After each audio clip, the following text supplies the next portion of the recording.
Goeienaand en welkom van my kant af. Julle lyk goed, kry julle koud? Nee, daarom nog nie. Okay. Dit klink goed. Ek wil vir jou 'n storie vertel wat ons vanaand ons tyd in die woord saam gaan afskop. En hierdie was in 2006 op 'n Saterdagoggend, die 28ste Julie, vertrek daar 'n vliegtuig in die VSA.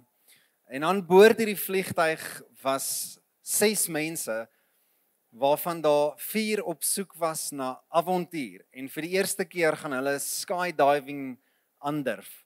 Wie van julle het al ooit geskydive? Asseblief na die diens, kom na my toe, dat ek vir jou kan bid, want daar's fout met jou binneste, dat jy so ding gaan staan en aanpak. Maar spesifiek op hierdie vliegtuig was daar 'n dame met die naam Kimberly Deer, en op daai stadium was sy 21 jaar oud. En die van julle wat al skydiving gesien het, sal weet dat hulle jou aan iemand sou vasmaak om saam met jou uit die vliegtuig uit te spring. En hulle noem hierdie tandem, want hulle aanname is dat jy weet nie wat om te doen nie. So iemand anderste wat weet wat om te doen, gaan saam met jou hierdie aanpak. En op daai dag was die instrukteur wat Kimberly aan sy vasgemaak geword het om te spring, sy naam Robert Cook. En op daai stadium het Robert al op die ouderdom van 22 al 1700 keer suksesvol uit 'n vliegtuig uitgespring. Dis net belaglik, 1700 keer. Dis 1700 keer te veel. Dis net onnodig om so baie keer te moet gaan staan en spring uit 'n vliegtuig uit. Maar soos wat hulle opstyg, nie kort daarna nie, beland die vliegtuig in meganiese moeilikheid. En daar's rook en vlamme wat uit die engines uittrek, en Robert, 22 jaar oud, is redelik seker van dit wat volgende gaan gebeur. En hy weet dat hierdie vliegtuig gaan verongeluk. En so hy draai homself na Kimberly toe en hy verduidelik vir Kimberly baie rustig dat in die volgende paar oomblikke, soos wat hierdie vliegtuig die grond gaan tref, gaan hy haar vra om met haar volle gewig in hom in te lê. En hy gaan op sy rug gaan lê op die vliegtuig. En hy gaan die volle impak van hierdie ongeluk gaan hy absorbeer om haar lewe te red. En sy doen dit. En daai vliegtuig val en verongeluk en daar is 5 mense in daai vliegtuig oorlede. Maar Kimberly stap af van haar weg met 'n paar beserings. Dis 'n ware storie, jy kan gaan oplees. Hulle het toe in Australië, van waar Kimberly was, het hulle vir Robert, het hulle vir hom eer aangedoen en hulle het vir hom the Star of Courage gegee vir sy ongelooflike braafheid, soos wat hy sy lewe neerlê om haar lewe te red. Dis 'n incredible story. En ek vertel vir jou hierdie storie want hoeveel keer dink ons as gelowiges dat daai storie is dieselfde manier hoe Jesus ons gered het. Dat ons lewe op pad was na drank toe en ons op pad na dood toe, en Jesus spring in en hy lê sy lewe neer vir ons en hy red ons van iets af. Wie sou saamstem met daai storie? Meeste gelowiges. En dis absoluut die waarheid. Dit is wat Jesus gedoen het. Maar daai is net halfte van die storie. Jy sien, want ons vandag kan hiervan getuig en ons kan sê dat die Bybel is redelik duidelik dat Jesus het verseker ons gered van sonde en van dood en van God se oordeel. Kolossense 1 help ons baie mooi met hierdie vers 13 tot 14. Dit sê God het ons uit die mag van die duisternis gered en verplaas na die koninkryk van sy geliefde seun, deur wie ons bevryding, die vergifnis van sondes ontvang het. Maar hierdie is net halfte van die nuus. Jy sien, want as die punt was dat Jesus net sou moes doodgaan vir jou sonde, hoekom het hy uit die dood uit opgestaan? Dink gou saam met my krities. Jy mag, dis 'n veilige spasie. As die punt was vir Jesus om net te sterf vir jou sonde, om jou van iets te red, hoekom is hy nie steeds vandag in 'n graf nie? Want dis net halfte van die storie. Nie net het Jesus ons van iets af gered nie, maar hy het opgestaan en hy het ons ook vir iets gered. Daar het ek gedink iemand gaan al mens sê, of 'n stoel skuif of net ietsie, kreun of sê net amen. Want hier's wat ek saam met jou wil deur kuier vanaand, is dat daar's 'n implikasie tot hierdie. Wat van as daar meer tot redding is?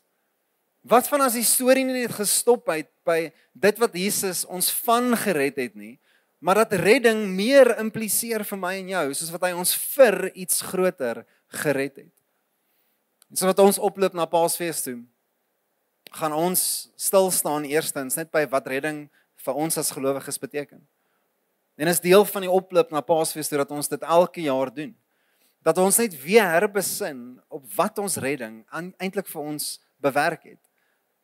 Maar aan die ander kant sê ons ook dat daar's mense wat nog nie hierdie ontdek het nie. Mense wat versekerd, vervreemd en verwyderd en absoluut verlore van Jesus aflewe. En ons as kerk wil 'n tree nader vat om te sê, hoe kan ons hierdie mense raakleef? Hoe kan ons hulle blootstel aan ons redder? En so dit is die reeks waarmee ons besig is, Who Needs a Savior? Ek wil jou gevat na Efesiërs 2 vanaf vers 4 tot vers 10. Dis redelike stuk skrif hierdie. So jy is welkom om saam met my jou Bybel op te maak of haal jou foon uit. En jy is welkom in jou taal of vertaling om saam te lees. Ek gaan vir ons uit die Nuwe Lewende Vertaling vanaand lees. We begin in vers 4, maar God se ontferming is oorvloedig. Dis die liefde waarmee hy ons lief gehad het. En dit was so groot dat toe ons verkeerde lewe ons geestelike dood veroorsaak het hy ons saam met Christus lewend gemaak. Dit is dus God se genade wat maak dat jy verlos is. Omdat ons aan Jesus verbind is. Soos Robert Kimberly aan hom verbind het God ons saam met hom opgewek en saam met hom 'n sitplek in die hemel gegee. En so sal God ook in die tye wat kom bewys dat hy heeltemal oorloop van genade.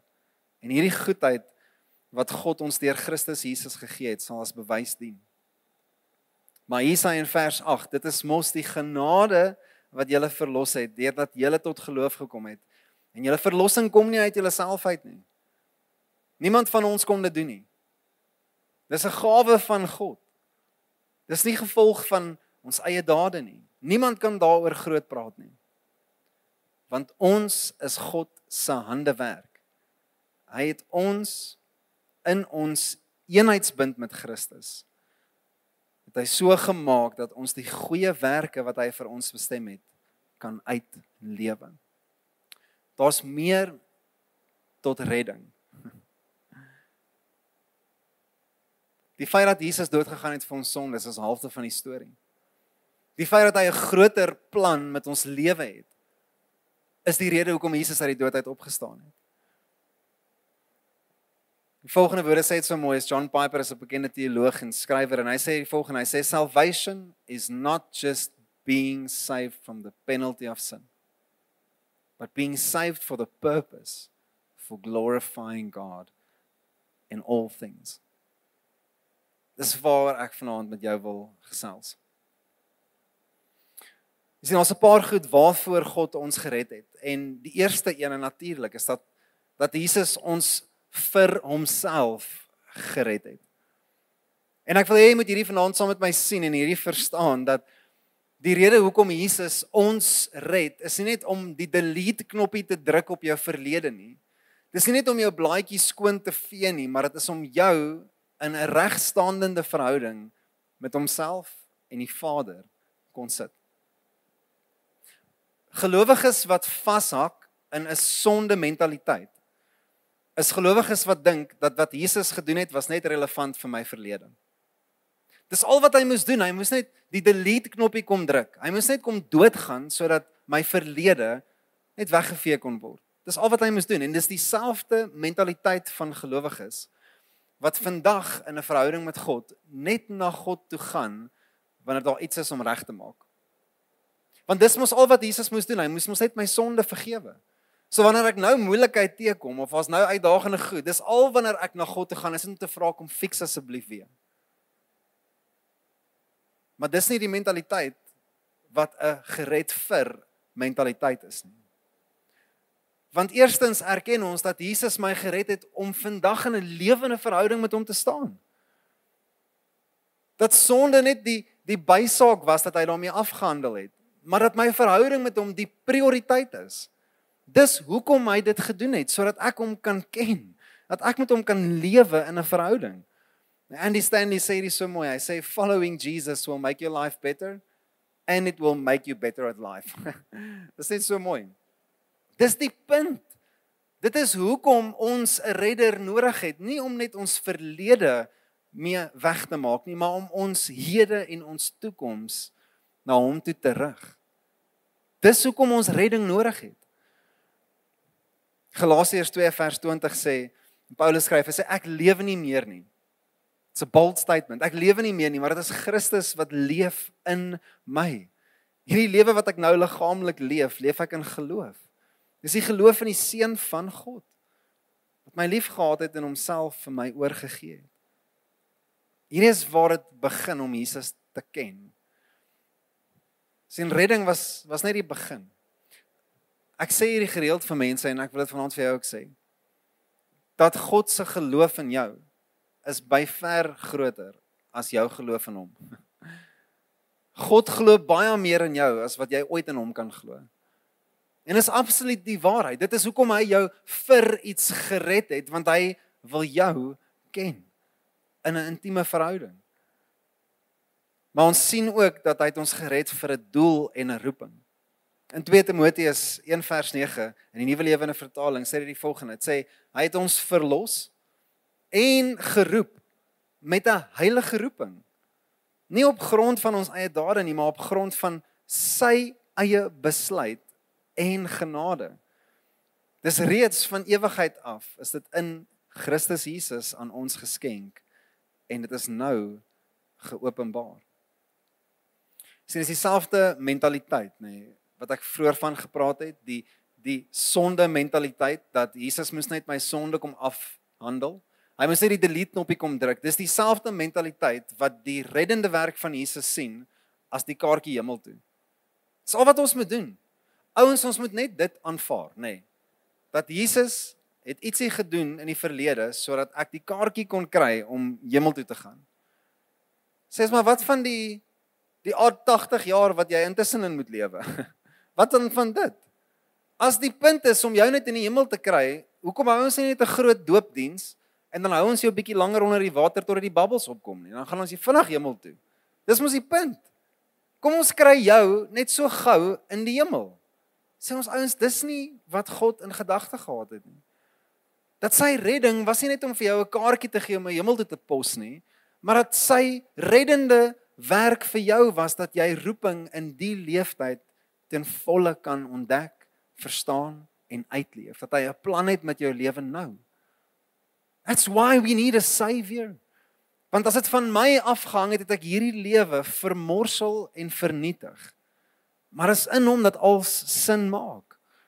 Hoor die volgende woorde van Dietrich Bonhoeffer. Hy sê die volgende, hy sê, being a Christian is less about cautiously avoiding sin, and it is more about courageously and actively doing God's will. Sê dit gaan minder oor om te probeer net heeltyd sonde te vermy, want ons lewe nie met 'n sonde mentaliteit nie. Ons lewe met 'n ek is gered vir mentaliteit. I'm saved for something, not just from something. En so wanneer jy na my lewe kyk, dan sal jy dit sien. Dat ek my lewe leef volgens daai oortuiging, God het 'n plan met my lewe. Dat elke verhouding en elke besluit en alles wat ek aanpak en doen, saam met my eie ambisie, saam met my eie drome, saam met dit wat ek graag uit die lewe uit wil hê, sê God, hy het 'n wil vir my. En alles wat ek doen is in diens van daai prentjie. Elke besluit wat ek maak, elke verhouding wat ek aanpak, vriendskappe of kindskap of ouerskap of in die huwelik, of in my universiteit of by die werkplek of in die kompleks waar ek is. My lewe is in diens van dit, dat God glo meer in my as wat ek in hom kan glo. En hy het 'n plan oor my lewe. Sien, hierdie is wat die Bybel beskryf van die roeping wat op ons is dat ons 'n lewe leef van impak. Sê God se plan vir jou, sy nommer 1 plan, dit was die plan nog altyd. is dat jou lewe, ander mense se lewe, sal impakteer.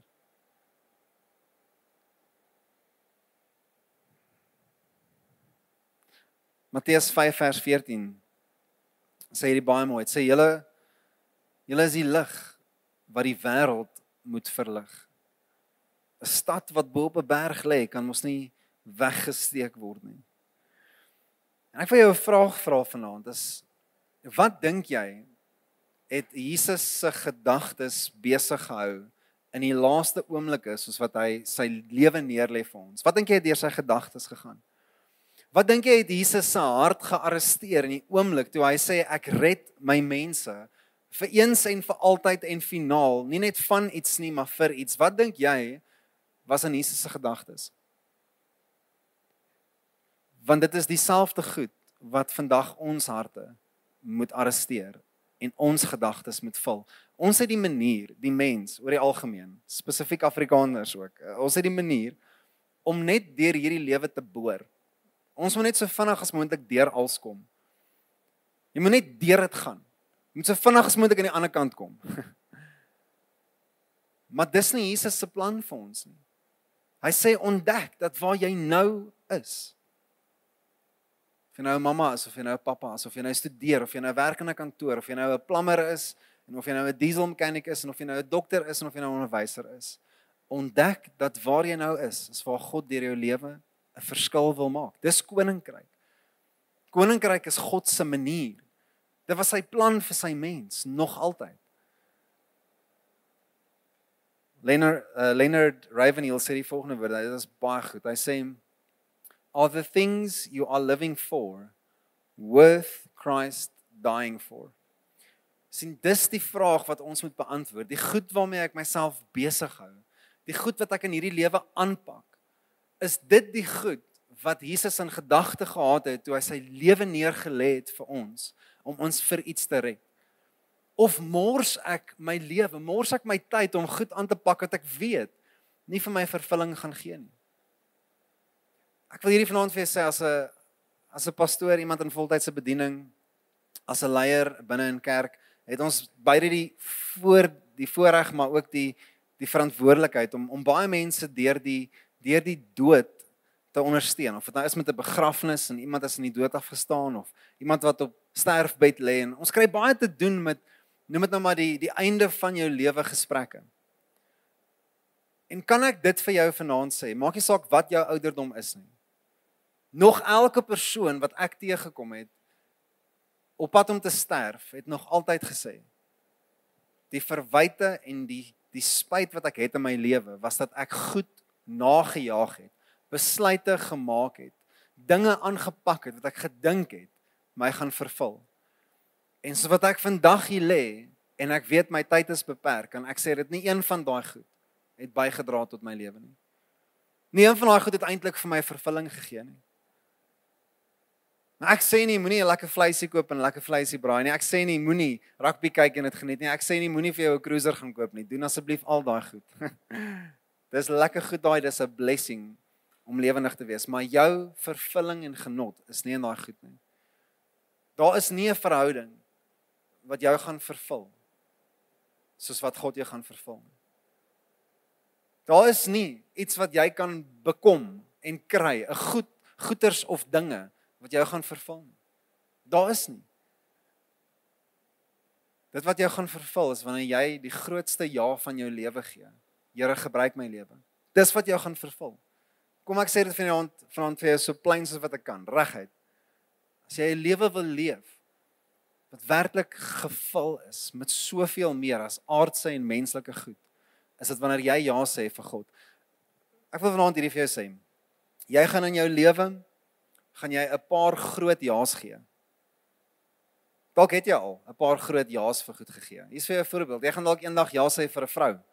Van die manne hiersom. Vrou, jy gaan dalk ja sê vir 'n man eendag. Jy gaan dalk ja sê vir 'n beroep. Jy gaan dalk ja sê vir 'n omgewing waarin jy gaan bly en die huis wat jy gaan koop of die kar wat jy gaan ry. Jy gaan dalk ja sê om 'n kind in hierdie lewe in te bring en daai is als groot ja's, né? Jy sal saamstem. Maar die grootste ja wat jy in jou lewe vir enigiets sal gee, sal 'n ja wees vir Here, gebruik my lewe. Dis die grootste ja wat jy sal gee. Daar is niks groter as daai ja nie. Dat daar waar ek is, of dit nou is in 'n klaskamer of 'n kantoor, Here, gebruik my lewe. Want ek is nie net gered van iets af nie, ek is gered vir iets. 2 Korintiërs 5:20 in die boodskap parafrase sê hierdie baie goed.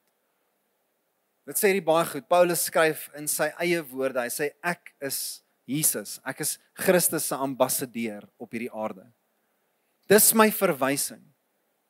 Ek verteenwoordig God. Hy sê ek verteenwoordig hom op elke plek waar ek kom. God praat deur my met almal. Ek smeek julle in die naam van Christus, laat toe dat God hierdie vyandskap tussen hom en julle wegvat. Aanvaar hierdie versoening as 'n geskenk uit sy hand. Dis wat ons lewens doen. As jy praat van wat ek voorgeroep is dat dit wat jy aanpak in hierdie lewe en die mense rondom jou, dat hulle in jou lewe sal sien wat dit is om Jesus te volg, om jou skepper en jou redder en jou koning persoonlik te ken, dat jy jou lewe neergelê het en gesê het, Here, kom leef in my. Baie ouens dink dat wanneer ek gaan ja sê vir God, gaan ek als moet net weggee en opgee en ek moet vir die kerk gaan werk, ek moet intrek hier by die kerk, soos Luka wat stelselmatig sy goed by die kerk los, naderhand bly hy al hierso. Dis nie dit nie. Die Here sê ek stuur jou in die wêreld in. Dis waar ek jou wil sien funksioneer, dis waar jou roeping gaan afspeel. Ek wil vir 'n oomblik ratte wissel en ek wil gaan na 'n boek wat C.S. Lewis geskryf het, bekende boekskrywer. En hy skryf 'n boek Mere Christianity en hy verduidelik hierdie radikale beweging van Christendom. Van wat dit beteken om regtig Jesus radikaal te volg. En in hierdie boek verduidelik hy dat daar's 3 maniere van hoe mense God beleef en ek vind hierdie ongelooflik helpvol. Want hierdie is waar jou roeping gaan afspeel. Hierdie is waar God jou gaan gebruik wanneer jy sê ek is gered vir meer. Ek sê net gered van 'n verlede nie, ek is gered vir iets, vir meer as net dit. So die eerste ding wat hy verduidelik is hy sê dat waar mense God beleef is in hulle harte. Uiteindelik is hierdie die eerste plek waar mense veronderstel is om God te beleef. Dis in hulle emosies, dit is binne dis binne in hulle ervarings. God is nie net iets wat ons moet rasioneel van sin maak nie, ons beleef hom in ons binnestes, in ons harte. En ek wil jou 'n storie vertel van 'n ou wat na een van ons dienste kom hy na my toe en hy sê, ek verstaan nie hoekom nie, maar net tydens die aanbidding, tydens die worship, huil hy. Wel, mans huil nie, hulle ontwater. Hy sê ek ontwater. Ek vra vir hom, wat was fout? Jy weet, dink ek, hy gaan nou vir my sê van alles wat verkeerd is in sy lewe en alles wat aan die gang is. Sê nie, daar's niks fout nie. Hy sê ek het net vir die eerste keer het ek so sterk. Ek het God se liefde ervaar. En ek kan dit nie beskryf nie. Hy sê ek is uitgebal. Toe ek net God se liefde vir my uit sy perspektief, hoe hy na my kyk, dit net beleef. En ek het dit ervaar. Sê ek, wel, dit is hoe mense God beleef. Dit C.S. Lewis sê ook hier, hy sê dit baie goed. Hy sê dit mooi. Hy sê, if I find myself a desire which no experience in this world can satisfy, the most probable explanation is that I was made for another world, for a different world. Sê, kom ons verstaan hierdie. Dat dit is hoe mense God beleef, is 'n koneksie in hulle harte. Mense is honger en dors vir meer as wat hierdie lewe ooit kan gee. En hulle sien dit in jou. Jy wat Jesus ken, jy wat die Gees binne in jou het. Jy maak mense honger en dors vir dit. Sal jy my glo as ek vir jou vanaand sê dat jy is God se plan A as dit kom by om homself aan mense te openbaar? Dis jy. Hy het jou gekies, hy het jou getaak. Hy het jou geroep vir dit. Kom wys mense dit wat jy beleef in jou binneste van my. Sê, dit is nie om al die antwoorde te hê nie, dit is nie om al die oplossings dit al sê, dit is die ouens, ek kan hierdie nie ontken nie. Ek beleef 'n lewende God binne in my. Sien maar mense beleef ook God in hulle intellek en logies beleef hulle God. Jy sien tot 'n mate is hierdie nodig, nê. God verwag nie vir ons om blinde geloof te hê nie. God forceer jou nie in 'n ding in nie. Hy gaan jou nie in 'n ding inboelie nie. Hy sê nie jy moet net glo omdat ek so sê nie. Hy sê nie dit nie. Hy verwag nie blinde geloof nie. Wat hy vir ons begeer is 'n oortuiging. Dat jy daarvan oortuig is van dit wat jy glo. God soek nie net 'n klomp mindless skape wat nou maar net doen wat hulle gesê jy moet nie. Hy sê kom vind oortuiging in jou lewe. Glo jy regtig wie ek vir jou is? Glo jy regtig wat ek deur jou lewe kan doen? As jy oortuig daarvan, leef dit uit. Net 'n vinnige verwysing, as jy wil gaan studie maak hier van Lee Strobel, bekende joernalis, besluit hy is moeg vir hierdie klomp Christene en hy gaan sy lewe toewy om Christendom en God as vals te bewys. Hy gaan die feite gaan uitgrou. Hy gaan sy hele lewe toewy, hy gaan navorsing gaan doen om te bewys dat Jesus nie bestaan nie. En hy gaan dit met feite doen. 'n Paar jaar in hierdie prentjie in, halfpad in hierdie prentjie in. Kom hierdie ateïs tot lig. Hy sê ek kan nie meer hierdie ontken nie. Die feite wat ek gaan soek het om God as vals te bewys, daai feite het my oortuig dat hy bestaan. En hy vat al sy navorsing wat hy as ammunisie wou gebruik om God af te skiet en hy sê hierdie goeters dra die bewys, hier bestaan God. Hoe feitelik die Bybel is. Die storie van Jesus se kruisiging, opstanding. Hy het so 'n ellelange lys van feite. Vriende, God verwag nie net dat jy moet blindeliks glo nie. Hy sê wees oortuig van wie ek vir jou is en wat jy glo. Jou geloof kom uit oortuiging, openbaring. Dit moet vir jou logies sin maak. Dit moet. As dit nie doen nie, hoe gaan jy jou lewe op dit bou? 1 Petrus 3 vers 15. Jules het verlede week hieroor gepreek en as jy daai boodskap gemis het, sal ek jou aanraai gaan luister dit.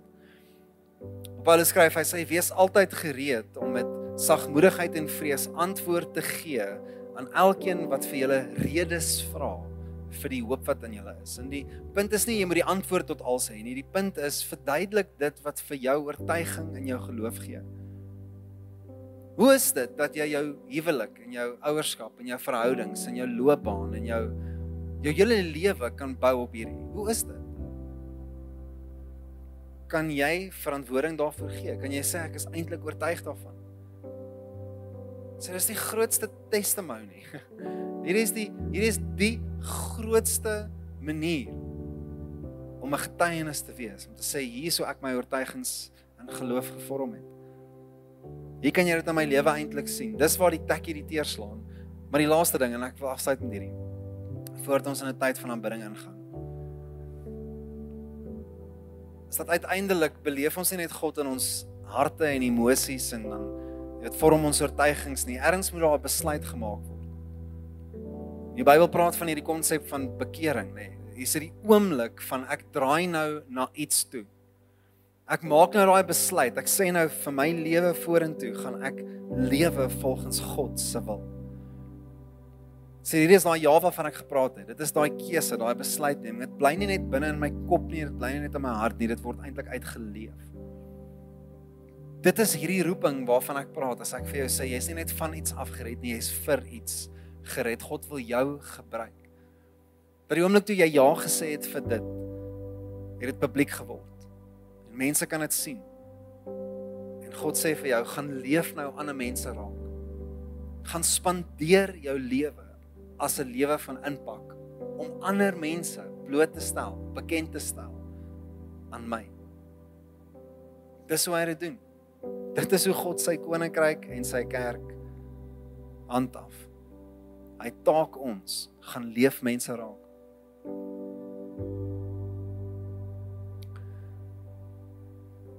Ons gaan vanaand in 'n tyd van aanbidding ingaan en ek wil jou aanmoedig soos wat ons vanaand gaan worship.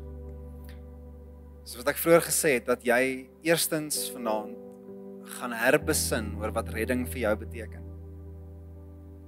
Was redding maar net om ontslae te raak van jou sonde? Of was redding om vir jou 'n lewe te gee van roeping? Jy's gered vir iets baie groter. En aan die ander kant wil ek hê jy moet vra vir jouself, is dit wat ek myself mee besig hou? Is dit regtig die goed wat Jesus se hart gearresteer het? Gebruik die Here regtig my lewe om mense raak te leef? En ons het in die begin van die jaar het ons daai bord daar agter opgesit en ons het gesê, ons as kerk gaan nie net kerk speel nie. Ons gaan hierdie ernstig opneem wat ons sê, each one reach one. Gaan haal mense wat jy weet glad nie die Here ken. Of wat nie in 'n verhouding met ons gaan haal hulle. Wees jy braaf om daai een persoon te gaan haal? En ons sal braaf wees genoeg om hulle te bedien. En ons doen hierdie volgende week. Ons het opgebou na volgende Sondag toe wat ons spesifiek daai hele dag alles wat ons hier gaan doen, gaan rig om mense te bedien wat nog nie die Here ken nie. So asseblief nie by die huis bly nie, kom ook, dis ook vir jou. Maar ons gaan hierdie deurlopend in die jaar doen. Ons vat 'n tree as kerk vorentoe om te sê, hoe gaan ons gebroke en verlore mense by die Here uitkry? Ons is ernstig oor dit. En dan kyk ons na jou. Ons kyk na mekaar en sê, ons moet hulle gaan haal.